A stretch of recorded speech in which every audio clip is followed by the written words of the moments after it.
chemical dan sebagainya ya, biogeochemical, jadi P dan N ya, polusi-polusi karena pupuk dan sebagainya ya.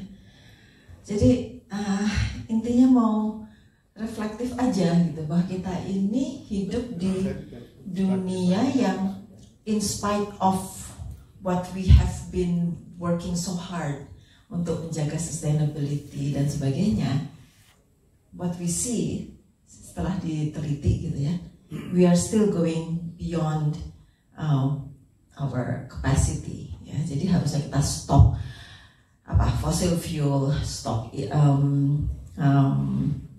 penggunaan pupuk dan sebagainya, itu masih sulit ya. Sehingga ini mau sampai kapan gitu ya. Next. Nah, jadi kalau dilihat di sini CO2 emission, Indonesia sih is not that bad ya ternyata ya. Ini data terakhir sampai 2021 sebetulnya Indonesia ada di, kalau dilihat negara paling besar yang CO2 emissionnya sangat besar itu justru didominasi Qatar, Bahrain dan sebagainya. Indonesia, apakah itu mining, sawit, HTI, everything is based on natural resource. Dan utamanya yang menjadi tantangan itu memang adalah land use ya. Jadi bagaimanapun masih tentang land use change, itu adalah untuk pertanian juga, terjadinya land conversion, exploitation masih terus-terusan. Transisi energi ya, ini kita juga masih tertatih-tatih ya. Kemudian yang kita sering lupa ya, pembangunan kita itu sering melupakan bahwa kita ini adalah negara kepulauan, archipelagic country, walaupun selalu kan kita maritim dan sebagainya, agromaritim, tapi pada kenyataannya pemikiran kita tuh pemikiran kontinental begitu ya, sehingga pembangunan itu harusnya berpikir juga pembangunan untuk karakteristik kepulauan itu bagaimana, terutama pulau-pulau kecil ya, dari 17.000 pulau itu yang pulau kecil kita berapa, dan untuk bisa mandiri energi, mandiri pangan untuk pulau-pulau kecil itu pasti tantangannya berbeda. Nah, jadi sains dan teknologi ya, pengembangan teknologi hijau, pertanyaannya adalah apakah sebenarnya pengembangan teknologi hijau itu masih tantangan nggak sih? Ya. So kalau kita lihat sih pengembangan teknologi hijau udah cukup banyak ya. Kemudian mungkin yang tantangan yang lebih besar itu kita melihat bahwa lebih banyak regulasi ya. Mungkin regulasinya sudah ada, sudah kok, tapi untuk regulasi yang kemudian diimplementasikan, enforcement of the regulation itu masih jadi tantangan besar. Dan di samping itu juga regulasi yang kondusif untuk menghasilkan teknologi hijau dan implementasinya itu, kita melihat ya sebagai seorang dari university ya, kita melihat bahwa misalnya dana penelitian dari pemerintah gitu ya, dana penelitian yang long term, continuous ya, sehingga bisa betul-betul menghasilkan dari awal basic science sampai akhirnya menghasilkan produk, itu kan perlu makan waktu ya. Tapi kemudian pemerintah kita dalam hal ini Kemendikbud ketika memberikan dana penelitian belum dah oke, apa manfaatnya buat masyarakat gitu. Jadi harus langsung menuju pada masyarakat kalau kita baru mulai. Jadi ini tantangan-tantangan dalam menghasilkan pengembangan teknologi hijau, walaupun sekarang sudah ada, sudah lumayan, tapi masih banyak lagi yang perlu didorong. Oke, jadi ini adalah gambar sebenarnya secara keseluruhan kalau kita melihat bahwa sampai saat ini memang tantangan utama adalah land use itu ya. Next. Jadi berikutnya, oke. Nah, apa yang telah dilakukan oleh IPB ya? Jadi IPB memang berapa? Kalau tadi kita melihat global ya, sekarang IPB sendiri apa yang sudah dilakukan oleh IPB untuk bisa mencapai kegiatan SDG tersebut.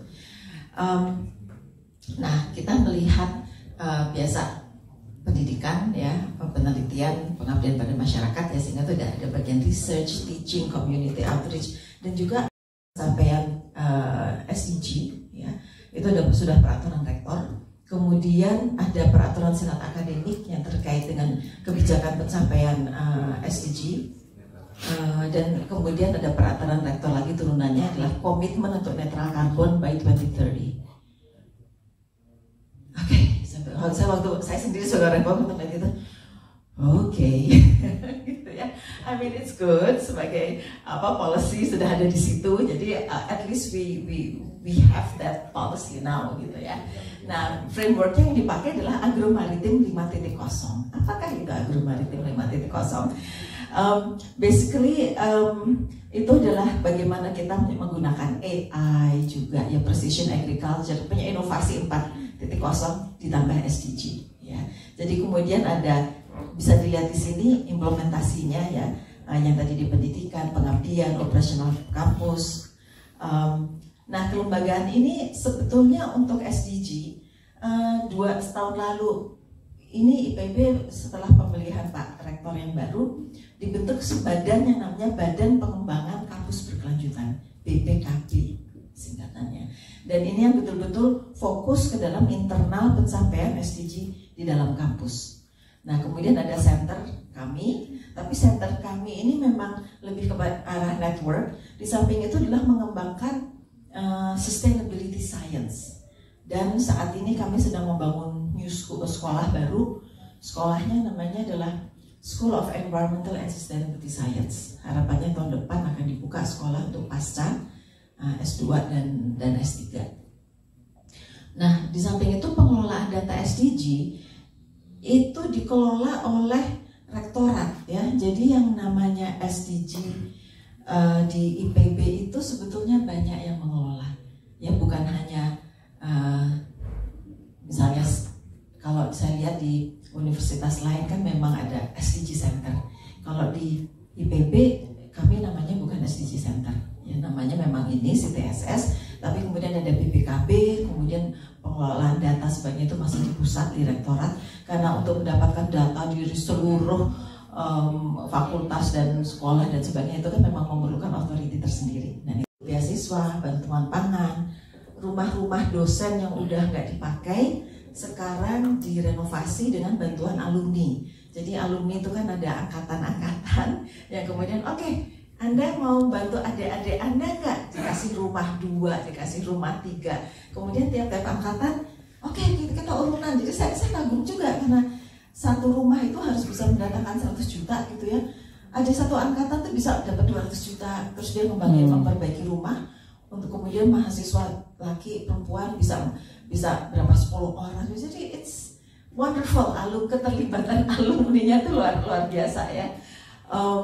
Kemudian juga ada bantuan pangan, kemudian ada senat akademik membuat aturan-aturan. Jadi memang ada kerja keras dari DGB, Dewan Guru Besar, dengan senat akademik untuk membuat policy yang terkait dengan SDG. Intinya seperti itu.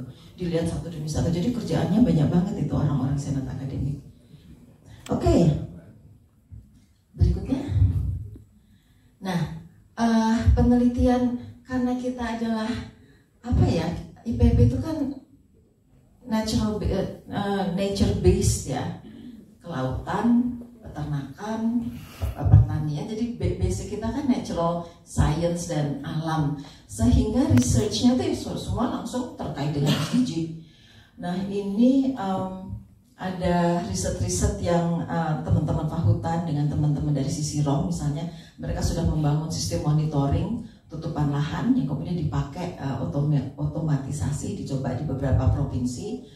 Teman-teman dari kelautan melakukan rehabilitasi dari coral reef di Madura, makroplastik di Citarum, melihat kualitas mikroplastik di sungai-sungai di Jawa Barat dan sebagainya. Jadi penelitiannya itu kemudian dengan mudah memang bisa dicantolkan ke dalam SDG yang terkait. Berikutnya, nah semua usaha itu kemudian membuat IPB dianggap cukup berhasil ya in terms of SDG. Karena perguruan tinggi ini kan pilar ya, pendidikan dan penelitian. Jadi kita tuh pilar yang sangat penting dalam mencapai tujuan-tujuan pembangunan tersebut. Karena kita menghasilkan knowledge, kita menghasilkan skills, kita melatih mindset, membantu mahasiswa kita untuk bisa mencari solusi. Kemudian yang penting juga dia sebenarnya mengasah critical thinking, ya. Critical thinking, daya analisis, sintesis, problem solving ini harusnya semua perguruan tinggi nih berlaku untuk semua perguruan tinggi.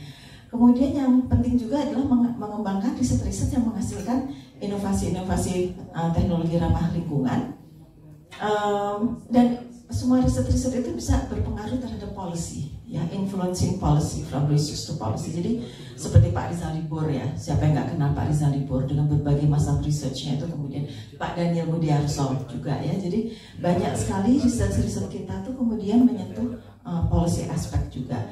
Dan saat ini kami juga sedang membantu diplomasi internasional karena Kemlu meminta bantuan kami untuk UDR. Ya, jadi kita diminta untuk melatih teman-teman dari 12 negara Amerika Latin.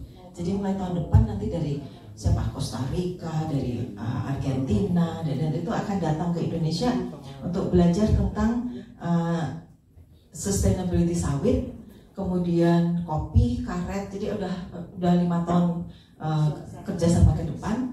Dan ini berdasarkan riset-riset yang kita lakukan, yang kemudian kita bisa share dengan teman-teman di negara-negara lain. Jadi di PB kita melihat bahwa ini sebuah capaian juga kalau riset-riset kita memang bisa ikut membantu soft diplomacy di luar sana. Next. Nah, jadi bagaimana perguruan tinggi, ini bagian terakhir, ya, bagaimana perguruan tinggi bisa mengakselerasi pencapaian kinerja. Akselerasi pencapaian kinerja. Menurut saya ini saya hanya akan memberikan contoh, ya, tapi pada dasarnya it's about partnership, ya. Jadi perguruan tinggi perlu menjalin kerjasama, berpartner dengan perusahaan, dengan pemerintah lokal, dengan masyarakat, ya. Karena mencapai SDG itu we need to collaborate, we need to listen, we need to menurunkan ego, ya, kemudian bersama-sama mencapai berdialog untuk mendapatkan solusi. Nah, salah satu yang dihasilkan oleh IPB ini kemarin juga mungkin Bapak Ibu sudah sering mendengar, menghasilkan data desa presisi yang kalau salah kemarin dipakai oleh Bappenas, ya. Jadi ada kawan dari FEMA sekarang jadi dekan, ya, memang dia mengembangkan data desa presisi ini yang kemudian bisa dijadikan dasar bagi pemerintahan desa itu untuk membuat berbagai macam program ke depannya, ya. Dan ini juga bisa kerjasama karena kerjasama dengan Kemendes, kemudian kerjasama dengan masyarakat lokal yang bersama-sama ikut menghitung tata batas, jumlah penduduk dan sebagainya. Sama dengan pemerintah Sumatera Selatan dan Pemkab di Muba, ketika ada masalah gambut, ya, dan kebakaran terus-menerus, salah satu cara yang ketika itu kita kembangkan adalah membangun social forestry. Nah, untuk social forestry ini juga kerjasama dengan BKSDA, kemudian juga ada konflik dengan masyarakat di sekitarnya, itu diselesaikan bersama-sama, ya, sehingga kemudian terjadilah dilahirkanlah kelompok-kelompok yang bisa bersama-sama melakukan fire prevention.